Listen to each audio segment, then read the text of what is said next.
Aku yang tak akan melepaskan kamu yang menggenggam hatiku. Kita takkan mungkin terpisahkan, biarlah terjadi apapun yang terjadi. Aku yang tak bisa melepaskan kamu yang miliki hatiku.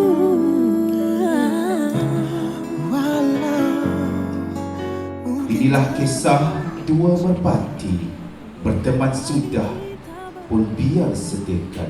Sekian lama detik dinanti, tibalah saat diikat akad. Selamanya kita akan bersama, melewati segalanya. Tamarud Arifin bin Abu Hussein. Ya, saya. Aku nikahkan kau dengan adikku dengan Nur Fazana binti Muhammad Rasid dengan mas kawinnya seutas gelang emas tunai. Saya terima nikahnya Nur Farzana binti Muhammad Rasid dengan mas kawinnya seutas gelang emas tunai. Alhamdulillah.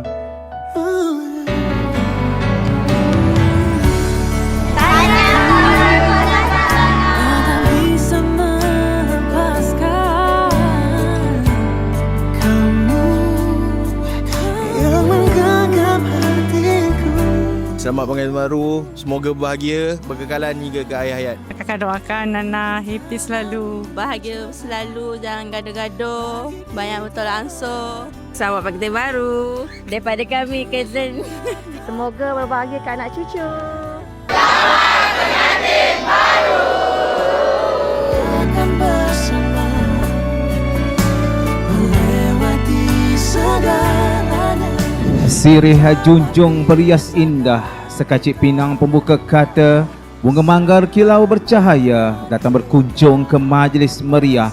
Sejarah terukir nilai permata, lembaran sejarah kini bermula. Kini dan nanti, percayalah. Tirai gemilang kini tersikap lengkap, menandakan hadirnya raja dan permaisuri di atas lantai cinta.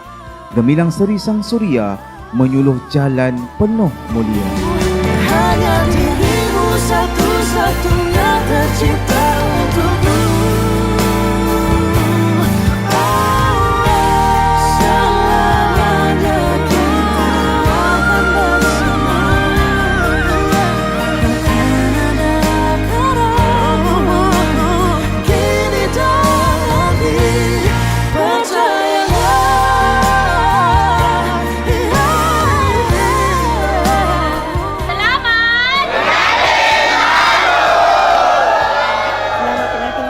Fazana dan Kamarul. Semoga dapat anak yang comel-comel macam kita orang.